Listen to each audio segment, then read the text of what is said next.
तो बात है कि हमारी मनोवृत्ति कहाँ है। जहां मनोवृत्ति होती है हम वही होते हैं, शरीर जहां होता है हम वहां नहीं होते। मनोवृत्ति ये निर्धारित करते हैं कि हम कहाँ हैं। मन में जो चलता है हम वस्तु वही होते हैं। शरीर से हम जहां रहते हैं वो मायने नहीं रखता है। यदि शरीर से हम संसार में हैं और मन हमारे निरंतर भगवान में रमण करता है तो मानो हम संसार में नहीं हैं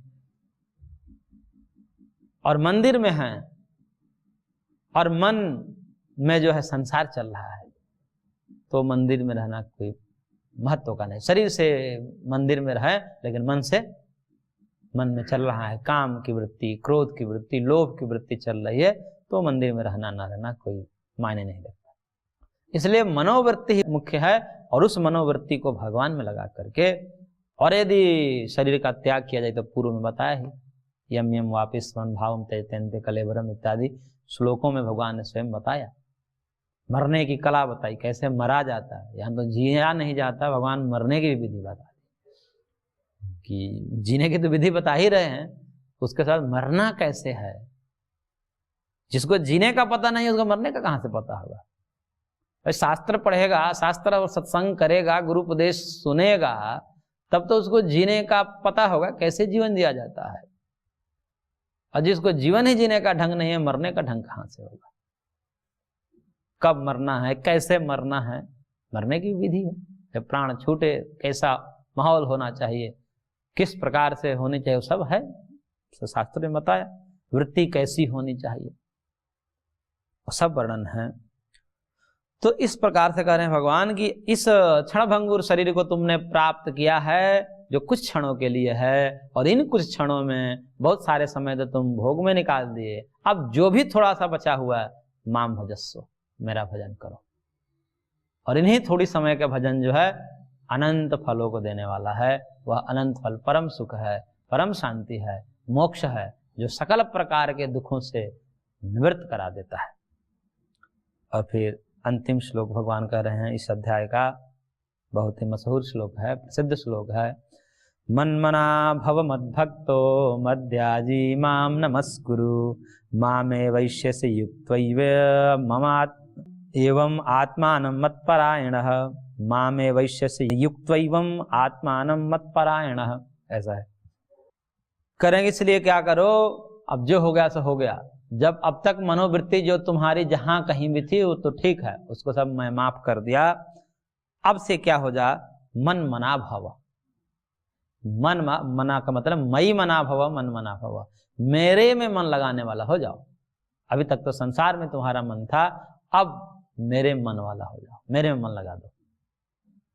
अपने मन को मेरे में लगा दो। मन काम क्या करता है, संकल्प विकल्प करता है। संकल्प का मतलब राग होता है, विकल्प का मतलब संशय होता है। तो संकल्प आदि संकल्प करना है तो कौन सा संकल्प करना है, भगवत प्राप्ति करनी है, अनुभव करना है भगवान को, हृदय में विद्यमान भगवान की अनुभूति करना, यह संकल्प करो। तो इसलिए मन मना भव, मुझ में मन लगाने वाला हो जाओ। और क्या बनो, मद भक्त, मेरा भक्त हो जाओ। संसार का भक्त बने थे, विषयों का भक्त बने थे, विषयों से प्रीति कर रहे थे, और विषय तुम्हें गुलाम बना लिए।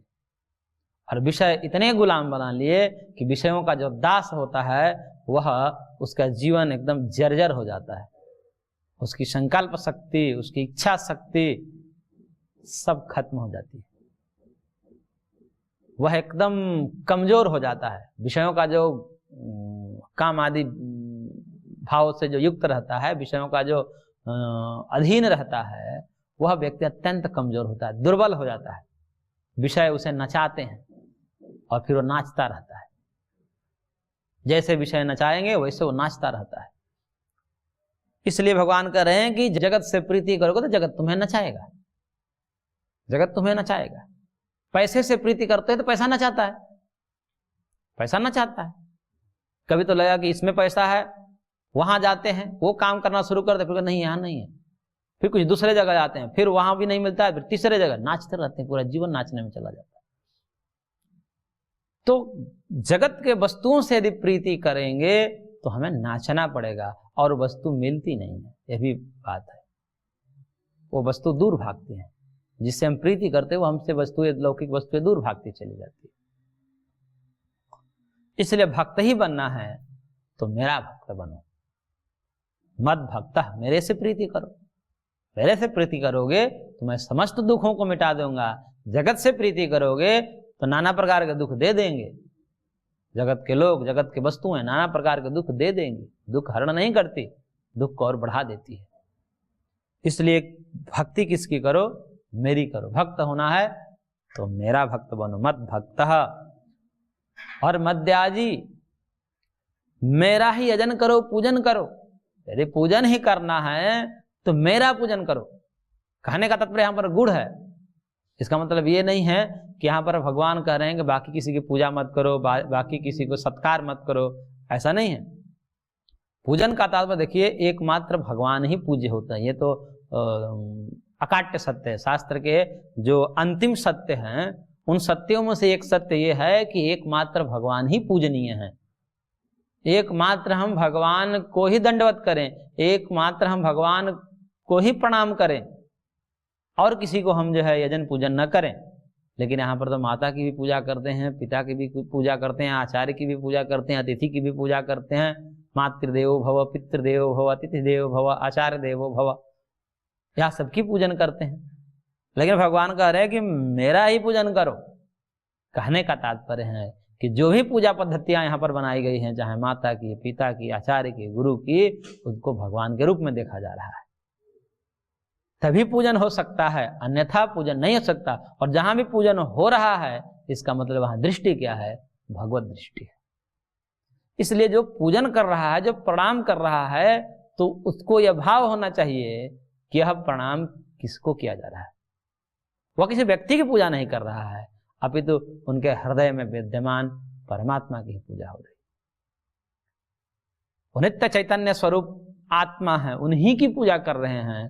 तो पूजा करने वाला ये भाव रखे कि मातृ देवो भव, मतलब देव का मतलब भगवान होता है वहां पर। वो एक उपासना पद्धति है। प्राय इसको हम ऐसे सामान्य रूप में ले लेते हैं कि मातृ देवो भव मतलब माता पूजनीय है, देवता। देवो भव मतलब का ब्रह्म ईश्वर है। वो माता को यदि ईश्वर की दृष्टि से देखेंगे और उसी भाव से उसका पूजन करेंगे, उसकी सेवा करेंगे, तो उसका भी फल होगा वही जो यहाँ भगवान की भक्ति का फल होता है। क्यों? क्योंकि अब वहां शरीर नहीं माने हैं हम, वह हाड़ मास का हम पुतला नहीं माने हैं।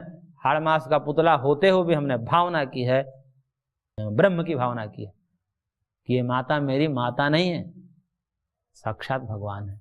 इसी से समस्त जगत की उत्पत्ति हुई है, पालन है इसी से, और इसी में अंत में लय हो जाना। यह दृष्टि जिसने कर ली है, बाकी सब तो नाटक है। इस भाव में कि भाई हमको गुरुजी ने बता दिया कि तुम्हारी माता जो है देवता है, ईश्वर है, तो अब उस भाव में सेवा कर रहा है, तो वो नित्य उनके बात करते समय भी ऐसा लगा कि मैं भगवान से बात कर रहा हूँ। सेवा करते समय उसको लगा कि मैं भगवान की सेवा कर रहा हूँ। तो ऐसे माता की जो सेवा करता है वह मातृदेव भव में एक उपासना है। देखिए, बहुत बड़ी विधा है कि हमारे महर्षियों ने जिसको जिस प्रकार से राग था, जिसको जैसी वासना थी, उसी अनुरूप बता दिया उपासना। किसी को माता में प्रीति है तो उसको वैसे ही उपासना पद्धति बता दिया कि माता ही तुम्हारे लिए देवता है। किसी के पिता में प्रेम है, पितृभक्त है, तो उसको पिता में ही ईश्वर दृष्टि करा दी महर्षियों ने। किसी को पति में प्रीति है तो महर्षियों ने पति को ही परमेश्वर मानकर बता दे कि यही परमेश्वर है। उसमें यदि परमेश्वर दृष्टि हो जाए, ईश्वर दृष्टि हो जाए, तो वही फल प्राप्त होगा। ये योगियों को ध्यान आदि के माध्यम से फल प्राप्त होता है। तो इसी प्रकार अतिथि आदि में किसी भी प्रकार से भगवत दृष्टि हो जाए तो वह फल वही प्राप्त होगा। तो यहां पर भगवान ने कहा कि मद्याजी, मेरा ही यजन करो, मेरा ही पूजन करो। तो पूजन करने वालों को यह भाव होना चाहिए कि मैं किसकी पूजा कर रहा हूं, मैं किसी व्यक्ति की पूजा नहीं कर रहा हूं, अभी तो इसमें विद्यमान जो भगवान है उन्हीं की पूजा कर रहा हूं। और पूजा लेने वालों को यह भाव होना चाहिए कि मेरी पूजा नहीं कर रहा है, ये मेरी पूजा नहीं कर रहा है, मैं पूजा के योग्य नहीं हूं। वो तो भगवान की ही पूजा कर रहा है, वो भगवान है जो मेरे को पूजनीय बना दिए हैं। अब कोई मान लीजिए बड़ा है, तो बड़ा होने से ही आयु की दृष्टि से भी पूजा होती है, भाई ये बड़े हैं, इनकी पूजा करो, प्रणाम करो। इतने से अब बड़ा क्यों हुए तुम? भगवान ने ही पैदा किया ना, बड़ा बनाया, उस कारण से तुम्हारी पूजा हो रही है, तो इसमें तुम्हारा क्या है? तो बड़े अहंकार न करे कि मेरा पूजन हो रहा है, वो भी समझे कि भगवान का ही हो रहा है, भगवान ने बना दिया। या कोई ज्ञानी है, ज्ञानी की पूजा हो रही है, तो ज्ञानी ये न समझे कि मेरी पूजा हो रही है, वो ज्ञान की पूजा हो रही है, और ज्ञान भगवान है। प्रज्ञानम ब्रह्म, ज्ञान भगवान है, सच्चिदानंद स्वरूप है, सच्चित, चित मतलब ज्ञान। तो इस प्रकार से कोई सद्गुण से युक्त है तो सद्गुण ही साक्षात भगवान ही है। आगे भगवान अगले ही अध्याय में कहेंगे कि यद्यद विभूति मत सत्वम इत्यादि श्लोकों में।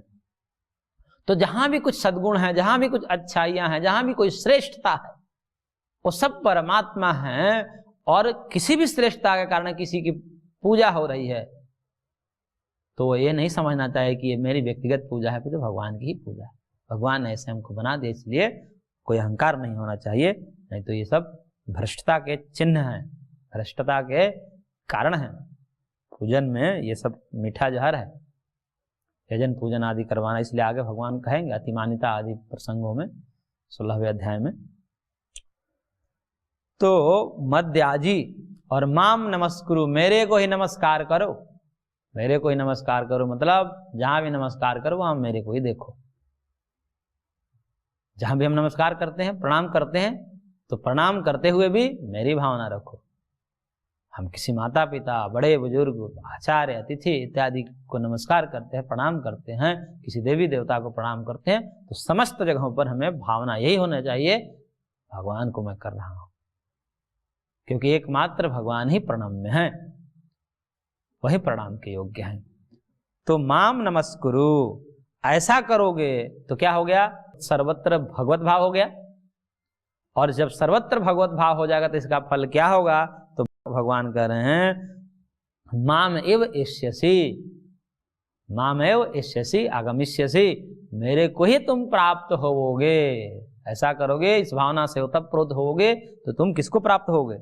मेरे को ही प्राप्त होवोगे। मामेव एष्यसि, और तो इस प्रकार नमस्कुरु, मेरे को ही, माम नमस्कुरु, और एवं आत्मानम युक्त्वा मत्परायण, ये भी एक शब्द दिया और अंत में अन्वय होगा मामेव एष्यसि। तो इस प्रकार से आत्मानम युक्त्वा मत्परायण, अपने आप को इन सब से युक्त करके मत्परायण हो जाओ, मेरे आश्रय हो जाओ, इन सब चीज युक्तों से मेरे में मन लगाने वाला हो जाओ, मेरा भक्त हो जाओ, मेरा यजन करो, मेरा ही पूजन करो, मेरा ही नमस्कार करो। इस प्रकार के लक्षणों से युक्त होकर के मेरे ही आश्रय वाला हो जाओ, मत परायण हो जाओ, यानी कि मैं ही तुम्हारा लिए परम आश्रय हूं, परमास्पद हूं, ऐसा भाव हो जाए तुमको। मेरे अतिरिक्त तुम्हारा और कोई आश्रय न हो, मेरे अतिरिक्त और तुम्हारा कोई कल्याणकारी साधन न हो, इस प्रकार की बुद्धि वाला हो जाओ, उसको कहते हैं मत परायण। पूर्ण रूप से मेरा आश्रय हो जाओ। तो मत परायण होकर के यदि इस प्रकार से व्यवहार करोगे तो क्या होगा? मामेव एष्यसि, मेरे को ही प्राप्त होगे अंततः, क्योंकि तुम्हारी दृष्टि सकल क्या हो गई? भगवतमय हो गई, भगवत दृष्टि हो गई, ब्रह्म भाव हो गया सर्वत्र। तो ऐसे सर्वत्र ब्रह्म भाव वाले भक्तों का फल क्या होता है? साक्षात मैं होता हूं, उनको मैं ही प्राप्त होता हूं।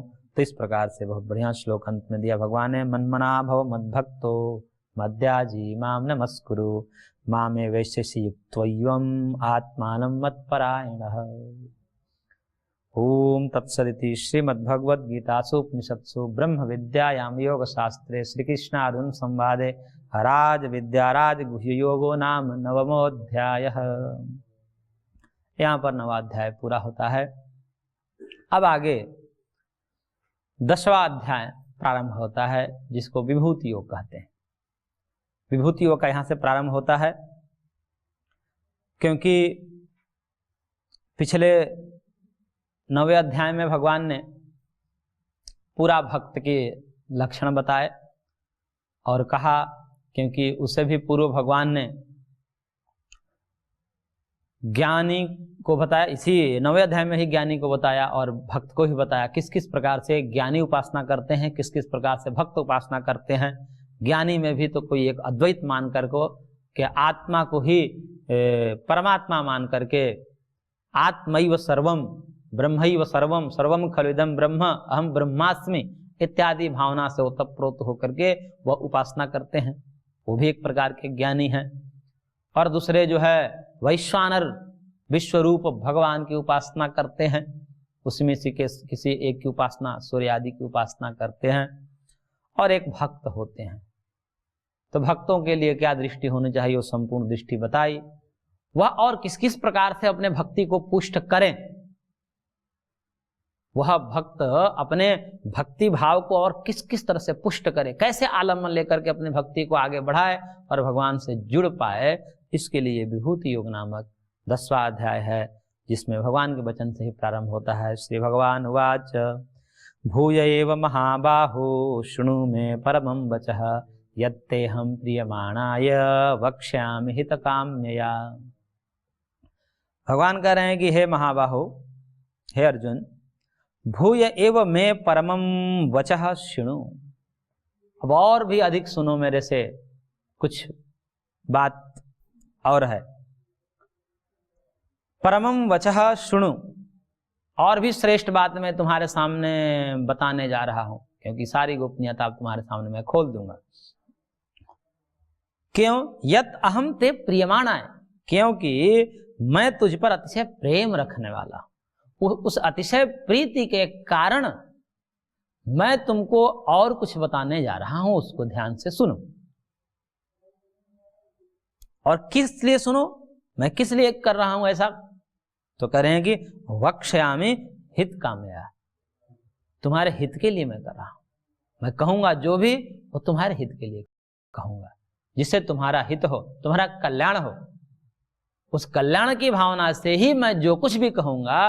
क्यों कहूंगा? क्योंकि मैं तुम पे प्रीति करता हूं, प्रियमान आया, तो अतिशय प्रेम रखने वाले के लिए मैं ऐसा बात करता हूं, और वो तुम उसमें से एक हो।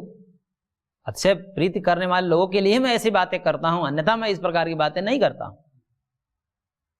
और उन अतिशय प्रीति करने वालों में से तुम एक हो, जो कि पहले ही प्रणिपात हो चुके हो। शिष्यस्ते हम साधिमाम त्वाम प्रपन्नम, पहले ही स्वीकार कर चुके हो, इसलिए मैं तुमको कहूंगा, उस तुम्हारे प्रेम के लिए कहूंगा, तुम्हारे हित के लिए कहूंगा, इसलिए तुम ध्यान से सुनो। क्यों? क्योंकि इसकी विलक्षणता दिखा रहे हैं, उत्कृष्टता दिखा रहे हैं कि ये इतना दुर्लभ ज्ञान है जो मैं तुमको देने जा रहा हूं। क्योंकि जब तक ऐसा नहीं कहा जाता तब तक ध्यान एकाग्र नहीं होता सुनने वालों को। जब हम सामान्य रूप से किसी बात को बोलते हैं तो व्यक्ति उसको सामान्य रूप से लेता है, और जब कहते हैं कि भाई ये ऐसा ऐसा ज्ञान है कि ये सब नहीं जान पाते, जो तुमको बता रहा हूं आज तक कोई जाना नहीं है, इतना दुर्लभ है, तो उसके दुर्लभत्व का प्रकाशन भगवान करते हुए कह रहे हैं, न मे विदुः सुरगणाः प्रभवं न महर्षयः अहमादिर्हि देवानां महर्षीणां च सर्वसः।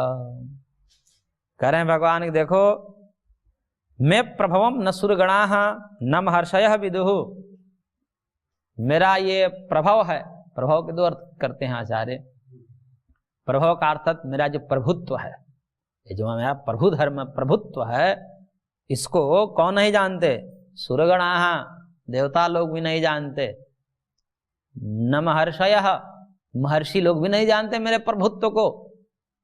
उस प्रभुत्व को अब तुम्हारे सामने मैं कहूंगा, ध्यान से सुनना। अथवा प्रभव का अर्थ होता है उत्पत्ति। मेरे उत्पत्ति को कोई नहीं जानता, मैं कैसे उत्पन्न होता हूं, मेरा उद्भव कैसे होता है, या मेरे से जगत उत्पन्न कैसे होता है, ये कोई नहीं जानता। क्यों? क्योंकि जब बने ही है जगत के बाद, जगत बन गया उसके बाद तो सारे मनुष्य आए, अब मैं उससे पहले हूं। क्यों? क्योंकि अहम आदिर ही देवानाम, मैं देवताओं के भी आदि में हूं, मैं उनका भी कारण हूं, उनको ही बनाने वाला मैं ही हूं।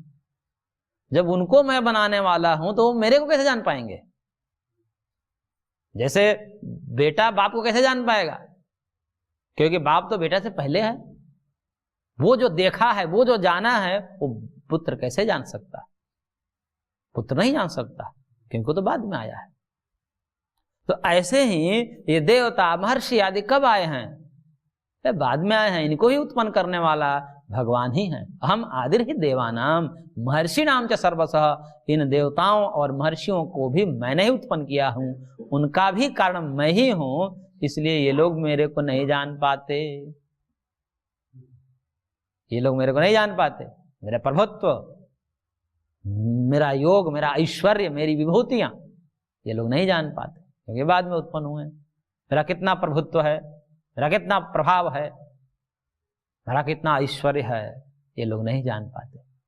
तो ऐसे जो देवताओं के लिए दुर्लभ है, जो महर्षियों के लिए दुर्लभ है, ऐसे दुर्लभ विभूति को मैं तुम्हारे सामने कहने जा रहा हूं, ध्यान से सुनना। तो दुर्लभत्व का प्रकाशन भगवान ने कर दिया कि दुर्लभ ज्ञान है। और फिर कह रहे हैं यो मामजम अनादिम च वेत्ति लोक महेश्वरम असम्मूढ़ समर्थेषु सर्व पापैः प्रमुच्यते। करें कि जो व्यक्ति माम अजम अनादिम च वेत्ति, जो मेरे को किस रूप में देखता है? अज, अजन्मा, अजन्मा न जायते, मेरा जन्म नहीं होता, मैं अज हूं, अजन्मा हूं। इस रूप में यो व्यक्ति जो जानता है, और कैसे जानता है? अनादिम, मैं अनादि हूं, मेरी शुरुआत नहीं है, न आदि अनादि, यानी कि मैं कभी उत्पन्न हुआ हूं ऐसा नहीं है, या मेरे को किसी ने उत्पन्न किया है, मेरा कोई बाप हो ऐसा नहीं, मैं सबका बाप हूं।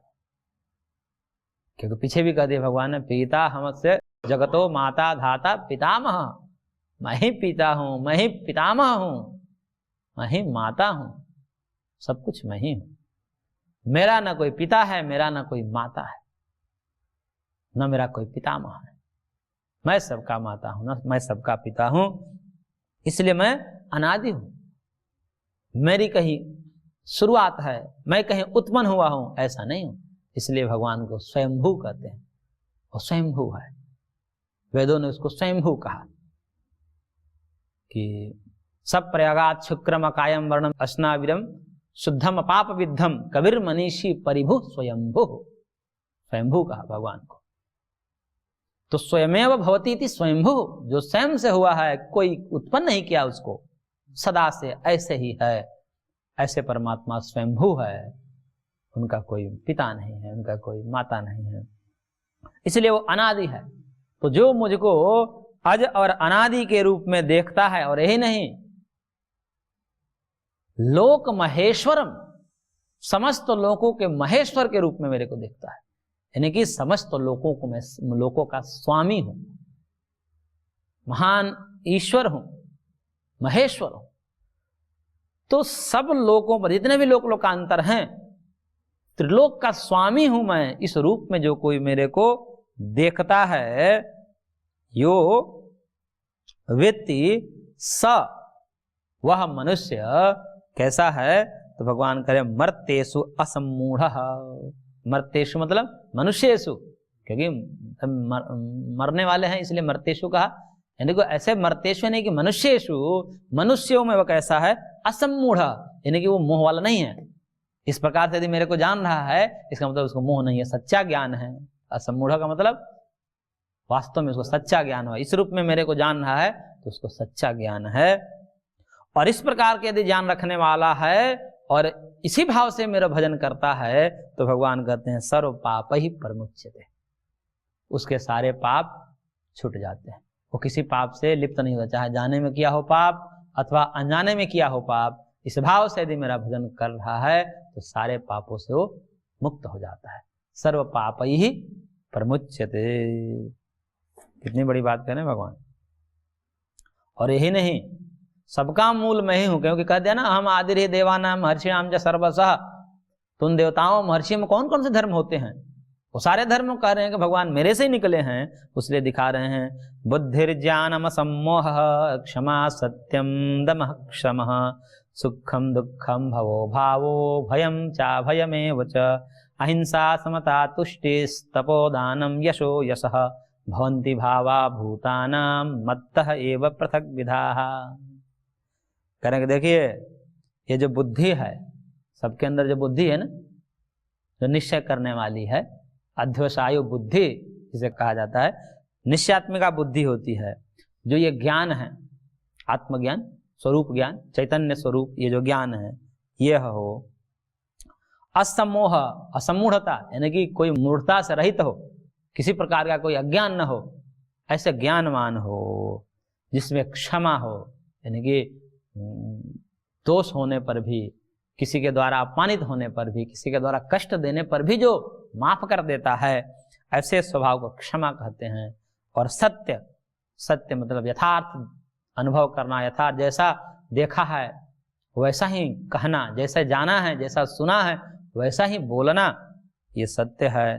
दमः, दम का मतलब इंद्रियों का दमन करना, विषयों से रोकना, चक्षुरादि इंद्रियों को रूपादि विषयों से रोकना, ये दम है। समः मतलब मन को निग्रह करना, मन विषय में जाएगा उसको रोक कर भगवान में लगाना, उसको सम कहते हैं। तो दमः समः एवं सुखम दुखम भाव अभाव, ये सुख दुख भाव, भाव का मतलब उत्पत्ति, अभाव का मतलब नाश। तो ये जितने भी सुख हैं, दुख है, भाव है, अभाव है, बुद्धि है, ज्ञान है, ये जितने भी सद्गुण हैं, और यहाँ तक कि भय, अभय, भय भी, अभय भी, और फिर आगे कह रहे हैं अहिंसा, समता, तुष्टि मतलब संतोष, तप, दान, यश, यश मतलब कीर्ति, अयश मतलब अपकीर्ति, ये जितने भी प्राणियों में हैं, ये भगवान कर रहे हैं। ये पृथक विधा, अलग अलग रूप से हैं, किसी में कुछ है, किसी में कुछ है, सब में एक, ये जितने हैं सब में एक में इकट्ठे नहीं रहते, किसी में क्षमा होता है, किसी में सत्य होता है, ऐसे ऐसे कुछ कुछ सब में होते हैं, कुछ में विपरीत भी होते हैं। इस प्रकार से जितने भी भाव और कुभाव हैं वो सब भगवान कर रहे हैं। मत्तः एव पृथक विधा भवन्ति, मेरे से ही सब अलग अलग हुए हैं, यानी कि मेरे से ही निकले। इसलिए जो प्रथम प्रजा होती है वो सब भगवान के संकल्प से अयोनिज होती है, फिर उनके बाद योनिज सृष्टि होती है, आगे माता पिता से संपर्क से और संतान की उत्पत्ति होती है। तो भगवान ने कहा कि सबके मूल जो है मैं ही हूँ, सातों महर्षि हो या मनु हो, सबका मूल मैं हूँ। तो इस प्रकार से भगवान ने अपनी विभूतियों का वर्णन यहाँ पर प्रारंभ किए हैं। आगे हम इसको जारी रखेंगे। आज की कक्षा को यहीं पर विराम देते हैं, शेष अगले अंक में।